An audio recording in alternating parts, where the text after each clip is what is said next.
ರಾಜ್ಯದಲ್ಲಿ ಕೊರೋನಾ ಸೋಂಕಿನ ಪ್ರಕರಣಗಳ ಸಂಖ್ಯೆ ಹೆಚ್ಚಳವನ್ನ ಕಾಣ್ತಾ ಇದೆ. ಮಳೆ ನಡುವೆ ಕೊರೋನಾ ಕ್ರಿಮಿಯ ಅಬ್ಬರ ಜೋರಾಗಿದೆ.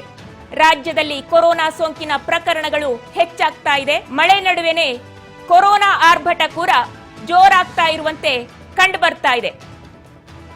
ಬೆಂಗಳೂರು ಸೇರಿ ವಿವಿಧ ಜಿಲ್ಲೆಗಳಲ್ಲಿ ಕೊರೋನಾ ಸೋಂಕಿನ ಪ್ರಕರಣಗಳು ಹೆಚ್ಚಾಗಿ ಕಂಡು ಬರ್ತಾ ಇವೆ.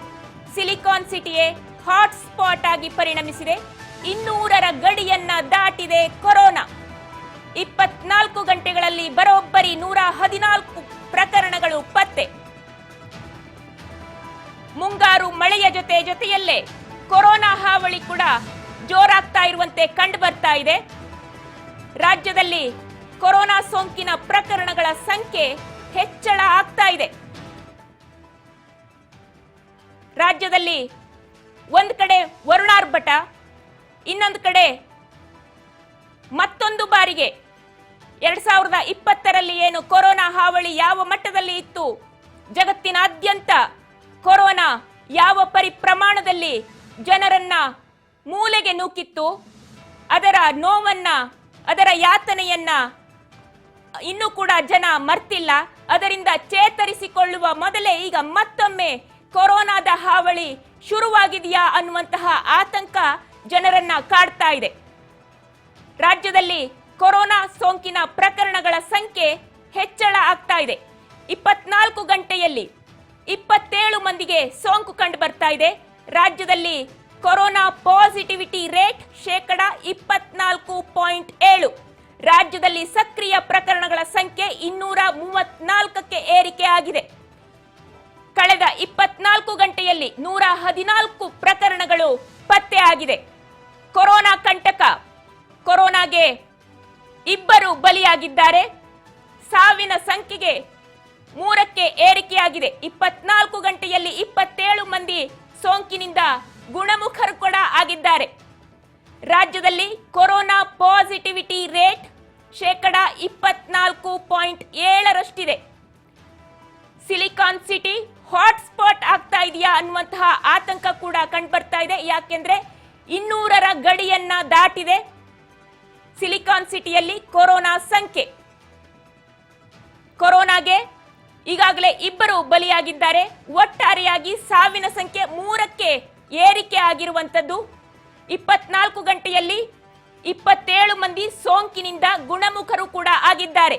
ರಾಜ್ಯದಲ್ಲಿ corona positivity rate 24.7%. Silicon city hotspot ಆಗಿ ಪರಿಣಮಿಸ್ತಾ ಇದೆಯಾ ಅನ್ನುವಂತಹ ಆತಂಕ ಕೂಡ ಹೆಚ್ಚಾಗ್ತಾ ಇದೆ. ಒಂದು ಕಡೆ ರಾಜ್ಯದಲ್ಲಿ ಮಳೆಯ ಆರ್ಭಟ, ಮುಂಗಾರಿಗೂ ಮುಂಚೆಯೇ ಮಳೆ ಆರ್ಭಟಿಸ್ತಾ ಇದೆ. ಜೊತೆಗೆ ಕೊರೋನಾ ಕೂಡ ಕಂಡು ಬರ್ತಾ ಇದೆ. ಓಕೆ, ಇದೇ ವಿಚಾರಕ್ಕೆ ಸಂಬಂಧಪಟ್ಟಂತೆ ಹೆಚ್ಚಿನ ಮಾಹಿತಿಯನ್ನ ಕೊಡೋದಕ್ಕೆ ನಮ್ಮ ಪ್ರತಿನಿಧಿ ರಾಘವೇಂದ್ರ ದೂರವಾಣಿ ಸಂಪರ್ಕದಲ್ಲಿದ್ದಾರೆ. ಹೇಳಿ ರಾಘವೇಂದ್ರ, ಒಂದು ಕಡೆ ರಾಜ್ಯದಲ್ಲಿ ಮಳೆಯ ಆರ್ಭಟ, ಇನ್ನೊಂದು ಕಡೆ ಕೊರೋನಾ ಸೋಂಕಿನ ಪ್ರಕರಣಗಳ ಸಂಖ್ಯೆ ಹೆಚ್ಚಳ ಆಗ್ತಾ ಇರುವಂತದ್ದು, ಏನಿದೆ ಅಪ್ಡೇಟ್ಸ್?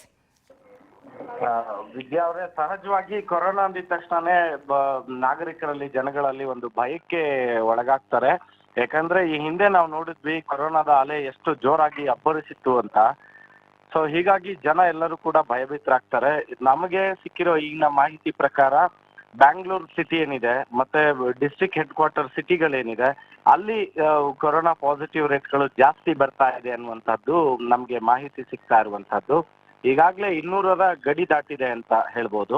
ಮತ್ತೆ 24 ಗಂಟೆಗಳಲ್ಲಿ ಬರೋಬ್ಬರಿ 114 ಕೇಸ್ಗಳು ಪತ್ತೆ ಆಗಿರುವಂತಹದ್ದು. ನಾವು ನೋಡಿದ್ವಿ, ಕರ್ನಾಟಕದ ಬೆಳಗಾವಿ ಜಿಲ್ಲೆಯಲ್ಲಿ ಇತ್ತೀಚೆಗೆ 70 ವರ್ಷದ ವಯೋವೃದ್ಧರೊಬ್ಬರು ಸಾವಿಗೀಡಾಗ್ತಾರೆ. ಅವರಲ್ಲಿ ಕೊರೋನಾ ಸೋಂಕು ದೃಢಪಟ್ಟಿರುತ್ತೆ. ಹಾಗೆ ಮತ್ತೆ ಬೆಳಗಾವಿ ಭಾಗದಲ್ಲಿ ಬೀಮ್ಸ್ ಆಸ್ಪತ್ರೆಯಲ್ಲಿ 523 ಟೆಸ್ಟ್ಗಳನ್ನ ಮಾಡಲಾಗಿ ಅದರಲ್ಲಿ 42 ಕೇಸ್ಗಳು ಅಲ್ಲಿ ಪತ್ತೆ ಆಗುತ್ತೆ. ಅಂದ್ರೆ ಡಿಸ್ಟ್ರಿಕ್ಟ್ ಹೆಡ್ ಕ್ವಾರ್ಟರ್ಗಳಲ್ಲಿ ಪ್ರಮುಖವಾಗಿ ಈ ಒಂದು ಕೋವಿಡ್ ಪಾಸಿಟಿವ್ ಸಂಖ್ಯೆ ಜಾಸ್ತಿ ಆಗ್ತಾ ಇದೆ. ಮತ್ತೆ ಅದ್ರ ಜೊತೆಗೆ ಟೆಸ್ಟಿಂಗ್ ರೇಟ್ ಯಾವ ರೀತಿ ಜಾಸ್ತಿ ಆಗ್ತಾ ಇದೆಯೋ ಅದೇ ರೀತಿಯಾಗಿ ಕೊರೋನಾ ಪಾಸಿಟಿವ್ ಇರುವಂತಹ ಕೇಸ್ಗಳು ಕೂಡ ಪತ್ತೆ ಆಗ್ತಾ ಇದೆ. ಇನ್ನು ಮತ್ತೊಂದು ವಿಚಾರ ನೋಡೋದಾದ್ರೆ, ಪಕ್ಕದ ಕೇರಳ ರಾಜ್ಯ ಏನಿದೆ, ಕೇರಳ ರಾಜ್ಯದಲ್ಲಿ ಬಹುತೇಕ ಈ ಒಂದು ಕೋವಿಡ್ ಸೋಂಕಿಗೆ ತುಂಬಾ ಜನ ತುತ್ತಾಗ್ತಿದ್ದಾರೆ ಅನ್ನೋ ಮಾಹಿತಿ ಲಭ್ಯವಾಗ್ತಾ ಇದೆ. ಈ ಹಿನ್ನೆಲೆಯಲ್ಲಿ ರಾಜ್ಯ ಸರ್ಕಾರ ಕೂಡ ಗಡಿ ಭಾಗದ ಜಿಲ್ಲೆಗಳೇನಿದೆ, ಉದಾಹರಣೆಗೆ ಮಹಾರಾಷ್ಟ್ರ ಭಾಗದಿಂದ ಬರುವಾಗ ನಾವು ನೋಡೋದಾದ್ರೆ ಬೆಳಗಾವಿ ಜಿಲ್ಲೆಗಳಿರ್ಬೋದು, ಹಾಗೆ ಕೇರಳ ಭಾಗದಿಂದ ನಾವು ನೋಡೋದಾದ್ರೆ ಕೊಡಗು ಜಿಲ್ಲೆ ಇರ್ಬೋದು, ಮೈಸೂರು ಜಿಲ್ಲೆ ಇರ್ಬೋದು, ಹೀಗೆ ಗಡಿ ಜಿಲ್ಲೆಗಳೇನಿದೆ. ಹಾಗೆ ನೋಡೋದಾದ್ರೆ ತಮಿಳುನಾಡಿಂದ ಬರೋದಾದ್ರೆ ಬೆಂಗಳೂರು ಗ್ರಾಮಾಂತರ ಜಿಲ್ಲೆ ಬರುತ್ತೆ.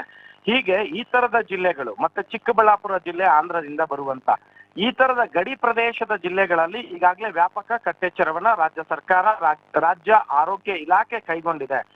ವಿದ್ಯಾ ಅವರೇ, ಕೊರೋನಾ ಸೋಂಕಿನ ಪ್ರಮಾಣ ಹೆಚ್ಚಾಗ್ತಾ ಇರುವಂತದ್ದು, ಈ ನಿಟ್ಟಿನಲ್ಲಿ ಸರ್ಕಾರ ಯಾವ ರೀತಿಯಲ್ಲಿ ಕ್ರಮ ಕೈಗೊಳ್ತಾ ಇದೆ ಅಂತ ಹೇಳಿ? ಇಲ್ಲ, ಸರ್ಕಾರ ಈಗಾಗಲೇ ಹೇಳಿದ್ನಲ್ಲ, ಗಡಿ ಭಾಗದ ಜಿಲ್ಲೆಗಳೇನಿದೆ ಅಲ್ಲಿ ವ್ಯಾಪಕವಾದ ಕಟ್ಟೆಚ್ಚರವನ್ನ ವಹಿಸ್ತಾ ಇದೆ. ಮತ್ತೆ ಅದರ ಜೊತೆಗೆ ನಾವು ನೋಡಿದ್ವಿ ಎಲ್ಲಾ ಜಿಲ್ಲಾ ಹೆಡ್ ಕ್ವಾರ್ಟರ್ಗಳಲ್ಲಿ ಈಗಾಗಲೇ ನಿನ್ನೆ ಕೂಡ ಪ್ರಗತಿ ಪರಿಶೀಲನಾ ಸಭೆಯನ್ನ ರಾಜ್ಯ ಮುಖ್ಯಮಂತ್ರಿಗಳು ಕೈಗೊಂಡಿದ್ದಾರೆ ವಿಧಾನಸೌಧದ ಸಮ್ಮೇಳನ ಸಭಾಂಗಣದಲ್ಲಿ. ಈ ಒಂದು ಸಭೆಯಲ್ಲಿ ಜಿಲ್ಲಾಧಿಕಾರಿಗಳಿರ್ಬೋದು, ಹಾಗೆ ಜಿಲ್ಲಾ ಪಂಚಾಯತ್ನ ಸಿಇಒಗಳಿರ್ಬೋದು, ಎಲ್ಲರೂ ಕೂಡ ಭಾಗಿಯಾಗಿದ್ದಾರೆ. ಜೊತೆಗೆ ನೀರಾವರಿ ಇಲಾಖೆಯವರು ಇರ್ಬೋದು, ಹಾಗೆ ಆರೋಗ್ಯ ಇಲಾಖೆಯ ಮಂತ್ರಿಗಳಿರ್ಬೋದು, ಎಲ್ಲರೂ ಕೂಡ ಭಾಗಿಯಾಗಿದ್ರು. ಈ ಒಂದು ಸಭೆಗಳಲ್ಲಿ ನಿರ್ಣಾಯಕ ಒಂದು ತೀರ್ಮಾನಗಳನ್ನ ಅವರು ಕೈಗೊಂಡಿದ್ದಾರೆ.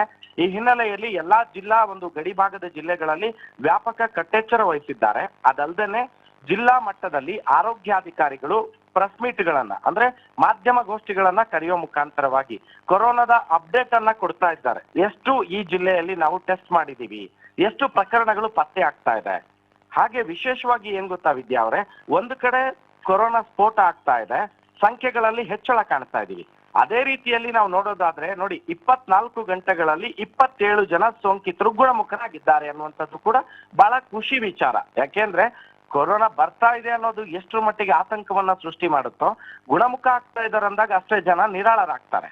ಸೊ ಭಯಕ್ಕೆ ಅರ್ಧ ಜನ ಆತಂಕಕ್ಕೆ ಒಳಗಾಗುವ ಸಾಧ್ಯತೆಗಳು ಇರೋದ್ರಿಂದ ಈ ತರದ ಪ್ರಮಾಣ ಏನಿದೆ, 27 ಮಂದಿ 24 ಗಂಟೆಗಳಲ್ಲಿ ಗುಣಮುಖರಾಗ್ತಾರೆ ಅಂತಂದ್ರೆ ಈ ಕೋವಿಡ್ ಸೋಂಕಿನ ಪರಿಣಾಮ ಜಾಸ್ತಿ ಬೀರ್ಲಾರ್ದು ಅಂತ ಆರೋಗ್ಯ ಇಲಾಖೆ ಅಧಿಕಾರಿಗಳು ಮತ್ತೆ ಉನ್ನತ ತನಿಖಾ ಈ ಒಂದು ಸಂಸ್ಥೆಗಳೇನಿದೆ, ಸೊ ಇವೆಲ್ಲವೂ ಕೂಡ ಪ್ರತಿಪಾದನೆಯನ್ನ ಮಾಡ್ತಾ ಇದೆ ವಿದ್ಯಾ ಅವರೇ.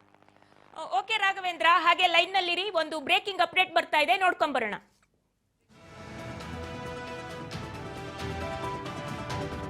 ರಾಜ್ಯ ಮಾತ್ರ ಅಲ್ಲ, ದೇಶದೆಲ್ಲೆಡೆಯೂ ಕೂಡ ಕೊರೋನಾ ಅಬ್ಬರಿಸ್ತಾ ಇದೆ ಅನ್ನುವಂತಹ ಮಾಹಿತಿ ಬರ್ತಾ ಇದೆ. ಕೊರೋನಾ ಮಹಾಮಾರಿಗೆ ಕಡಿವಾಣ ಹಾಕಲು ಕೇಂದ್ರ ಕೂಡ ತಯಾರಿಯನ್ನ ನಡೆಸ್ತಾ ಇದೆ. ಕೋವಿಡ್ ಟೆಸ್ಟ್ ಕಡ್ಡಾಯಗೊಳಿಸಿದ ಕೇಂದ್ರ ಆರೋಗ್ಯ ಇಲಾಖೆ. ರಾಜ್ಯ ಮಾತ್ರ ಅಲ್ಲದೆ ದೇಶದಲ್ಲೂ ಕೂಡ ಕೊರೋನಾ ಅಬ್ಬರ ಜೋರಾಗ್ತಾ ಇದೆ. ಕೊರೋನಾ ಮಹಾಮಾರಿಗೆ ಕಡಿವಾಣ ಹಾಕೋದಕ್ಕೆ ಕೇಂದ್ರ ಸರ್ಕಾರ ತಯಾರಿಯನ್ನ ನಡೆಸ್ತಾ ಇದೆ. ಕೋವಿಡ್ ಟೆಸ್ಟ್ ಕಡ್ಡಾಯವನ್ನ ಗೊಳಿಸಿದೆ ಕೇಂದ್ರ ಆರೋಗ್ಯ ಇಲಾಖೆ. SARI ಗುಣಲಕ್ಷಣ ಹೊಂದಿರುವವರಿಗೆ ಕೋವಿಡ್ ಟೆಸ್ಟ್ ಕಡ್ಡಾಯ. ಸ್ಕ್ವಾಬ್ ಪಡೆದ ದಿನವೇ ಪ್ರಯೋಗಾಲಯಕ್ಕೆ ಕಳಿಸಬೇಕು, ಸುತ್ತೋಲೆಯನ್ನ ಹೊರಡಿಸಿದೆ ಕೇಂದ್ರ ಆರೋಗ್ಯ ಇಲಾಖೆ. ಏನು ಸ್ವಾಬ್ ಟೆಸ್ಟ್ ಅನ್ನ ತಗೊಳ್ತಾರೆ, ತಗೊಂಡ ದಿನವೇ ಅದನ್ನ ಟೆಸ್ಟ್ಗೆ ಕಳಿಸಬೇಕು ಅಂತ ಹೇಳಿ ಕೇಂದ್ರ ಆರೋಗ್ಯ ಇಲಾಖೆ ಸುತ್ತೋಲೆಯನ್ನ ಹೊರಡಿಸಿದೆ. ರಾಜ್ಯ ಮಾತ್ರ ಅಲ್ಲದೆ ದೇಶದ ಎಲ್ಲೆಡೆಯಲ್ಲಿಯೂ ಕೂಡ ಕೊರೋನಾ ಅಬ್ಬರಿಸ್ತಾ ಇದೆ. ಕೊರೋನಾ ಮಹಾಮಾರಿಗೆ ಕಡಿವಾಣ ಹಾಕೋದಕ್ಕೆ ಕೇಂದ್ರ ಸರ್ಕಾರ ಕೂಡ ತಯಾರಿಯನ್ನ ನಡೆಸ್ತಾ ಇದೆ. ಕೋವಿಡ್ ಟೆಸ್ಟ್ ಅನ್ನ ಕಡ್ಡಾಯಗೊಳಿಸಿದೆ ಕೇಂದ್ರ ಆರೋಗ್ಯ ಇಲಾಖೆ. ಎಲ್ಲ ಗುಣಲಕ್ಷಣಗಳನ್ನ ಹೊಂದಿರುವವರಿಗೆ ಕೋವಿಡ್ ಟೆಸ್ಟ್ ಕಡ್ಡಾಯವಾಗಿ ಮಾಡಬೇಕು. ಏನು ಕೋವಿಡ್ ಟೆಸ್ಟ್ ಅನ್ನ ಮಾಡೋವಾಗ ಸ್ಯಾಂಪಲ್ ಅನ್ನ ಪಡಿತಾರೆ, ಆ ಪಡೆದಂತಹ ಸ್ಯಾಂಪಲ್ ಅನ್ನ ಅದೇ ದಿನವೇ ಕೊಡಬೇಕು ಅಂತ ಹೇಳಿ ಕೇಂದ್ರ ಆರೋಗ್ಯ ಇಲಾಖೆ ಕೂಡ ಹೇಳಿದೆ. ಓಕೆ ರಾಘವೇಂದ್ರ, ಈಗ ತಾವು ಕೂಡ ಗಮನಿಸಿದ್ರಿ, ರಾಜ್ಯ ಮಾತ್ರ ಅಲ್ಲ ಕೇಂದ್ರ ಸರ್ಕಾರ ಕೂಡ ಕೊರೋನಾ ಮಹಾಮಾರಿಗೆ ಕಡಿವಾಣ ಹಾಕೋದಕ್ಕೆ ಮುಂದಾಗಿದೆ. ಏನಿದೆ ಅಪ್ಡೇಟ್ಸ್ ಇದರ ಬಗ್ಗೆ? ರಾಘವೇಂದ್ರ, ನನ್ನ ಧ್ವನಿ ಕೇಳ್ತಾ ಇದೆಯಾ? ರಿಪೀಟ್ ಮಾಡಿ ಕ್ವಶನ್ ನ. ಈಗ ರಾಜ್ಯ ಮಾತ್ರ ಅಲ್ಲದೆ ದೇಶದೆಲ್ಲೆಡೆಯಲ್ಲಿಯೂ ಕೂಡ ಕೊರೋನಾ ಅಬ್ಬರಿಸ್ತಾ ಇದೆ. ಈ ಸಂದರ್ಭದಲ್ಲಿ ಕೇಂದ್ರ ಸರ್ಕಾರ ಯಾವ ರೀತಿಯಾದಂತಹ ಗೈಡ್ ಲೈನ್ಸ್ ಅನ್ನ ನೀಡಿದೆಯಾ, ಮತ್ತೆ ಕೇಂದ್ರ ಆರೋಗ್ಯ ಇಲಾಖೆ ಯಾವ ರೀತಿಯಲ್ಲಿ ಮುಂಜಾಗ್ರತಾ ಕ್ರಮಗಳನ್ನ ವಹಿಸ್ತಾ ಇದೆ, ಇದರ ಸೀರಿಯಸ್ನೆಸ್ ಎಷ್ಟರ ಪ್ರಮಾಣದಲ್ಲಿ ಇದೆ ಅಂತ ಹೇಳಿ?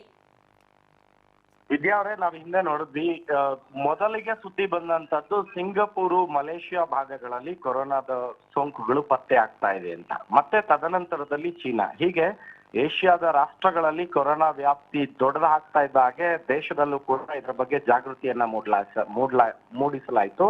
ತದನಂತರದಲ್ಲಿ ಕೇಂದ್ರ ಸರ್ಕಾರದ ಆರೋಗ್ಯ ಇಲಾಖೆ ಏನಿದೆ, ಇದರ ಬಗ್ಗೆ ಸೂಕ್ತ ಒಂದು ಮಾಹಿತಿಗಳನ್ನ ಕಲೆ ಹಾಕಿ ನಂತರದಲ್ಲಿ ಮಾಧ್ಯಮದವ್ರ ಮುಂದೆ ಹೇಳಿಕೆಗಳನ್ನ ಕೂಡ ಕೊಟ್ಟರು.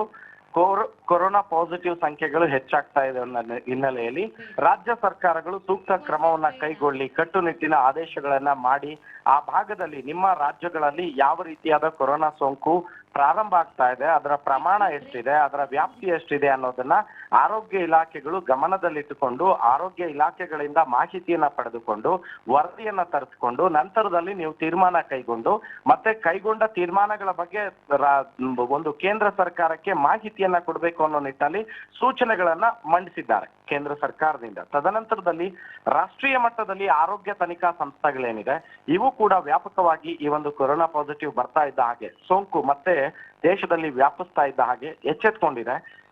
ಇಂಟರ್ನ್ಯಾಷನಲ್ ಏರ್ಪೋರ್ಟ್ಗಳಿರ್ಬೋದು, ಅಂದ್ರೆ ದೇಶದಲ್ಲಿರುವಂತಹ ಏರ್ಪೋರ್ಟ್ಗಳಿರ್ಬೋದು, ವಿದೇಶಿ ಸಂಪರ್ಕ ಕೊಂಡಿಗಳಂತ ನಾವೇನ್ ಕರಿತೀವಿ, ಈ ಎಲ್ಲ ಜಾಗಗಳಲ್ಲೂ ಕೂಡ ವ್ಯಾಪಕವಾದ ಕಟ್ಟೆಚ್ಚರವನ್ನ ವಹಿಸುವುದರ ಜೊತೆಗೆ ವಿಶೇಷವಾದ ಒಂದು ವ್ಯವಸ್ಥೆಗಳನ್ನ ಕೂಡ ಅಲ್ಲಿ ಮಾಡಲಾಗಿದೆ ವಿದ್ಯಾ ಅವರೇ.